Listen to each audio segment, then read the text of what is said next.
All right, so let's start off with chatting about Robin DiAngelo. I had an epiphany this past weekend with regard to Robin DiAngelo and a lot of the race hustlers that we've been seeing come into our cultural discussions, especially in the aftermath of George Floyd's death in 2020. So I saw this clip on Twitter and I had a big realization. Let's listen to it. It's Robin DiAngelo on a podcast, and she's talking about how the Sistine Chapel is a hallmark of white supremacy. You may be surprised that the single image I use to capture the concept of white supremacy is Michelangelo's Sistine Chapel, God creating man. You know, where God is in a cloud and there's all these angels and he's reaching out and he's touching, I don't know who that is, David or something. It's Adam. And God is white and David's white and the angels are white. Like that is the perfect convergence of white supremacy, patriarchy. Okay, so as I said, that's Adam, who God is reaching out and touching. It's not David. Robin DiAngelo was talking earlier in that show about how she grew up Catholic, but she didn't know that important tidbit. So as I was watching this, I realized something. Robin DiAngelo, subconsciously or not, is white supremacist.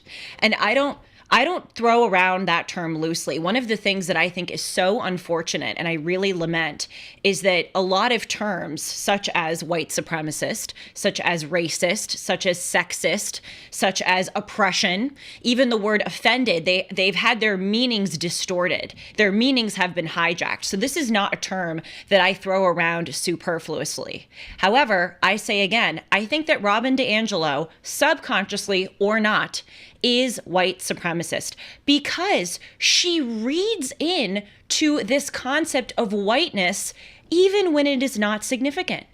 Look at what she just said about the Sistine Chapel. The Sistine Chapel. When Michelangelo was painting the Sistine Chapel, do you really think he was painting that in order to propagate some kind of insidious white supremacist motives? It is obscene. Do you think that most people, when they walk into the Sistine Chapel, regardless of their race, look up and they think, yeah, everybody's white? That is not the thing that people are seeing when they're walking into the Sistine Chapel. It's not the thing that they're thinking of. And if some people do think that, it's because individuals like Robin DiAngelo have planted that into their minds. And so it's just so interesting to me. And again, it made me kind of realize that this is a white supremacist idea to see whiteness and give outsized importance to the concept of whiteness, even when that concept, in the case of the Sistine Chapel, isn't at play, even when it isn't significant. Now, Robin DiAngelo may be a white supremacist in the way that she has disdain for white culture, but by focusing so much on this idea of whiteness, she is giving it a ton of attention and outsized importance. She's essentially saying that this idea of whiteness is supreme in importance and significance.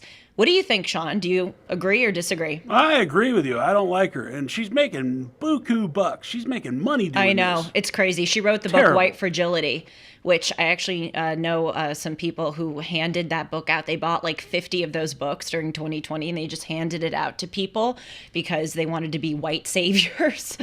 It's absolutely absurd. So look, we know that people like Robin DiAngelo have a very low opinion of Black people.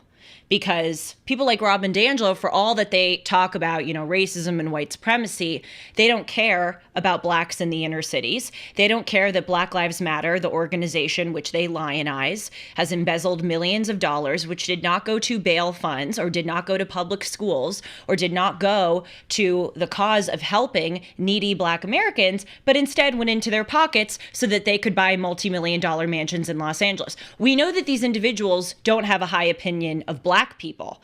But what I saw in that video is that it's not just that. It's that they are reading so much into this idea of whiteness that there's a subconscious part of them or not that thinks that white culture is supreme. So I thought I'd just throw that one out there for you. Another thing too is we're seeing this not just with Robin DiAngelo, but we're seeing this concept of whiteness being given outsized importance, even to the point where it's made up, all across different, institutions and parts of culture in the United States. Take the Smithsonian Institute, which growing up I used to revere. When I would see the name Smithsonian on a building, I would think, wow, this is a very, prestigious American institution. In 2020, they released a list of what they called white supremacist values. And included in that list were values or virtues, as they said, such as objectivity, punctuality, working hard before you have fun.